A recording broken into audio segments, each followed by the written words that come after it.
Practically کسی چیز میں مبتلا ہونا الگ چیز ہے, کتابیں پڑھ لینا الگ چیز ہے. اسی لیے ہم کہتے ہیں کہ مسائل مفتیوں سے پوچھا کرو, صرف کتابیں پڑھ کے حوالے یاد کرنے والے مفتی نہیں ہوتے, کیونکہ وہ پریکٹیکلی اس فیلڈ میں ہوتے نہیں ہیں.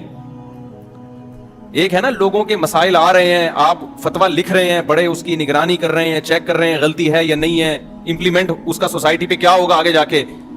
ان چیزوں سے جو پریکٹیکلی گزرا ہوا ہو وہ مفتی ہوتا ہے, اور صرف کتابیں پڑھ کے حوالے یاد کر کے فتویٰ دینا ضلوا و اضلوا, خود بھی گمراہ ہوگا, لوگوں کو بھی گمراہ کرے گا. حج اور عمرے کی مثال دیکھ لو. حج آپ کتابوں سے جتنا مرضی پڑھ کے چلے جاؤ, جب تک آپ نے عملی طور پر حج نہیں کیا آپ کو حج کے مسائل نہیں آتے. مشہور واقعہ حضرت ملا علی قاری رحمۃ اللہ علیہ کا ہے. حج پہ عمرے پہ انہوں نے بہترین کتاب لکھی ملا علی قاری رحمۃ اللہ علیہ, جو مشکات کی شرح جنہوں نے لکھی ہے, بڑے عالم تھے. جب عمرہ کرنے گئے نا یا حج کرنے گئے تو الٹا طواف کرنا شروع کر دیا. کسی نے پوچھا کہ تم نے ملا علی قاری کی کتاب نہیں پڑھی؟ حج پہ آ رہے تھے, کم از کم ملا علی قاری کی کتاب تو پڑھ کے آتے. ان کو نہیں پتا تھا کہ یہ ملا علی قاری, یار آپ لوگ تو پتہ نہیں کیا ہو گیا, ایسے لگ رہا ہے جیسے پتہ نہیں کوئی میں نے قرضہ لیا ہوا ہے آپ لوگوں سے. وہ بندے نے کہا کہ ملا علی قاری کی کتاب پڑھ کے حج کرنے آ جاتے نا, کسی عالم کی کتاب پڑھ کے مسائل تو سیکھ لیتے. اس کو نہیں پتا تھا یہ بیچارے خود کیا ہیں, یہ کتاب کا مصنف الٹا طواف کر رہا ہے. تو پریکٹیکلی کسی چیز میں جب آپ مبتلا ہوتے ہیں اس کا تجربہ ہوتا ہے, وہ بالکل الگ ہوتا ہے. اور کتاب پڑھ لینا بالکل, ایک کتاب بھی ضروری ہے, لیکن عملی طور پر.